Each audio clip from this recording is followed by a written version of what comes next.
sebuah tenda. Hari itu, ketika waktu menunjukkan sekitar pukul 2 pagi, aku akan bersiap-siap untuk membangunkan semua teman-temanku. Karena kami semua sudah berencana akan berangkat pada pukul 3 pagi, agar kami bisa tiba di puncak saat matahari terbit.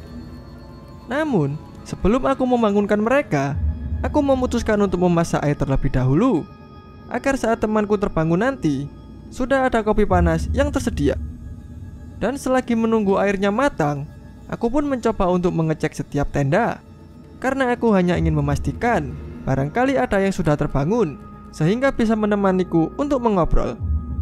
Kami semua berjumlah sekitar 7 orang dan terbagi menjadi 2 tenda. Aku pun langsung berjalan menuju ke tenda pertama, yang ternyata ada 3 orang yang berada di dalam dan masih belum ada yang bangun. Setelah itu, aku pun langsung berjalan menuju ke tenda 2, yang ternyata ada 4 orang yang berada di dalam dan nampaknya masih belum ada yang bangun juga.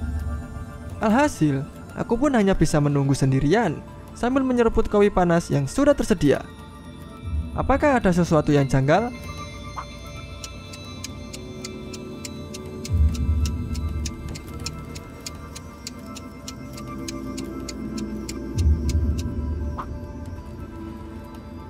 Sebenarnya, salah satu dari orang yang berada di tenda kedua adalah sosok lain. Karena dari yang ia ceritakan, mereka hanya pergi dengan 7 orang saja. Sebuah printer kantor. Beberapa hari yang lalu, aku berniat untuk pulang lebih larut dari biasanya. Aku memang sengaja melakukannya, karena aku ingin mencatat tugas kuliahku dengan menggunakan printer kantor. Setelah semua orang sudah pulang, aku pun langsung bergegas menggunakan printernya. Aku pun langsung menyetel printernya agar bisa mencetak sebanyak 6 lembar. Namun, tiba-tiba mesin printer tersebut mencetak lembar yang ke-7.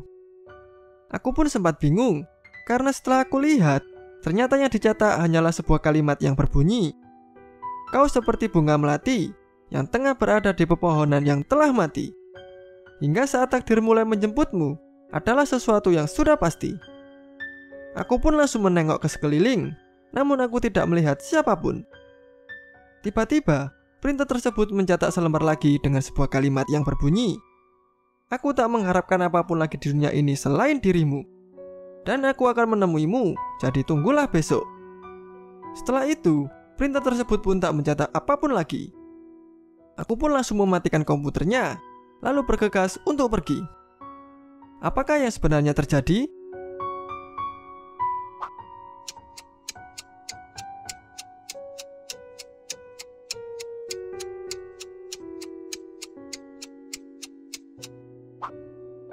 Sebenarnya, maksud dari pesan itu ada di akhir kata dari kalimat tersebut.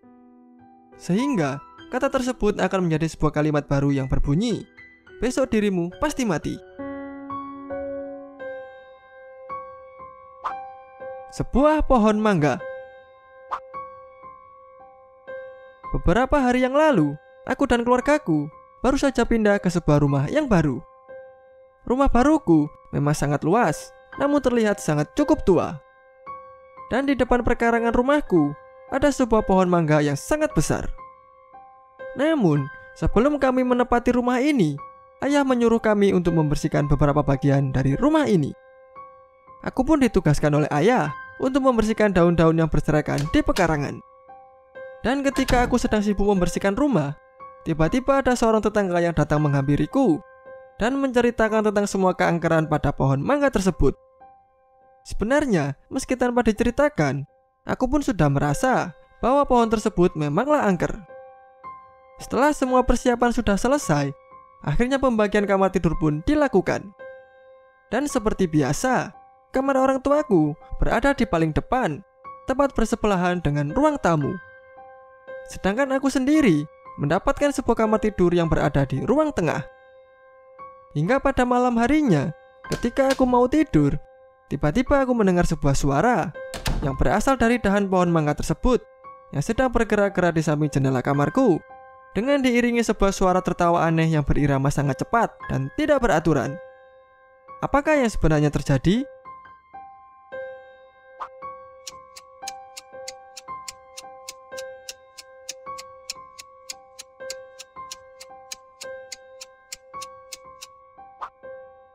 kemungkinan besar ada sesuatu atau sosok lain yang sedang berada di samping jendela.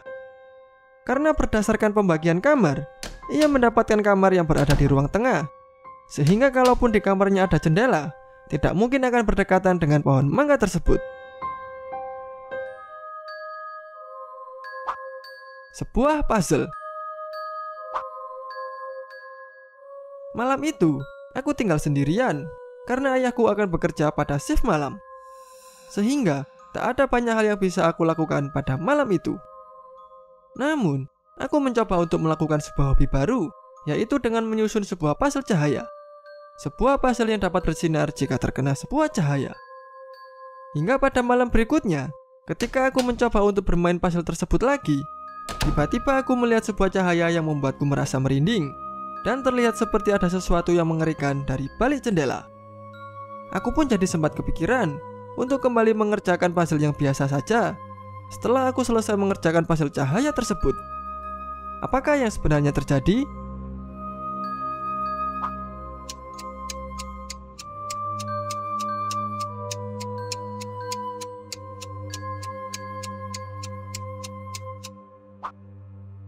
Sebenarnya, ada orang yang sedang menyalakan lampu di kamarnya, dan cahaya lampu tersebut mengenai puzzle-nya sehingga bersinar. Dan kemungkinan besar, orang tersebut adalah seorang penyusup.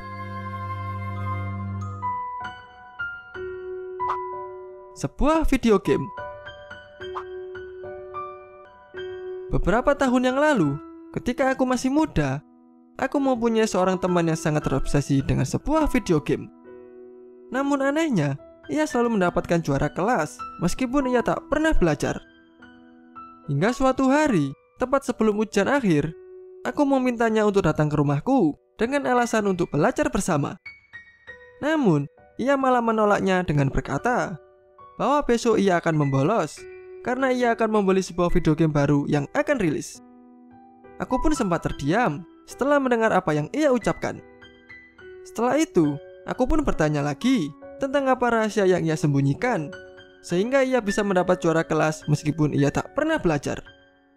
Dengan sedikit tersenyum, ia pun berkata bahwa ia adalah seorang cenayang. Dan katanya, ia juga bisa melihat masa depan, sehingga ia bisa tahu semua pertanyaan yang akan muncul dalam ujian. Aku pun langsung terdiam setelah mendengar apa yang ia ucapkan.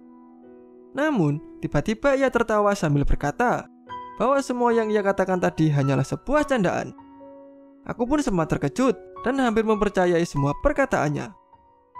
Hingga saat ujian akhir tiba, ia pun benar-benar membolos. Dan anehnya, ia pun tetap mendapatkan juara kelas di ujian akhir.